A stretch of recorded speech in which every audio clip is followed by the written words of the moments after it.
Hi అండి. ఈరోజు నేను 3 గుళ్ళైతే దర్శనం చేసుకున్నానండి. ఒకటి వచ్చేసి మా ఇంటి దగ్గర కట్టమసమ్మ దగ్గర పుట్టకైతే పాలు పోసి వచ్చేసాను. అక్కడి నుంచి నిమిషాంబ టెంపుల్కి వెళ్ళేసి అక్కడ అమ్మవారిని దర్శనం చేసుకొని నాగదేవతలు కూడా దర్శనం చేసుకున్నాను. ఇప్పుడు వచ్చేసి మమ్మీ వాళ్ళ ఇంటి దగ్గరికి అయితే వచ్చానండి. ఇక్కడ కొంచెం పని ఉండే, ఇంకా మమ్మీ కూడా టెంపుల్కి వెళ్దాము అంటే పాలు పోసేద్దాము అంటే వచ్చేసామన్నమాట.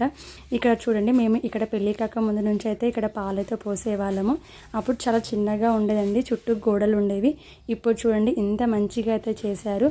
ఇప్పుడు చూడండి పుట్ట కూడా చాలా మంచిగా అయితే పెరుగుతూ ఉంది. వీళ్ళు ఇక్కడ ఎల్లమ్మ పండుగ కూడా అయితే చేస్తూ ఉంటారండి. అక్కడ వాళ్ళకి ఎల్లమ్మ దేవుడు కూడా ఉన్నారు. అక్కడ లాస్ట్ ఉన్నారు చూడండి, వాళ్ళదనమాట ఈ ఇల్లు. వాళ్ళ ఇంటి దగ్గర ఉన్న వాళ్ళందరూ ఈ పుట్ట దగ్గరికి వచ్చి పాలైతే పోస్తారండి.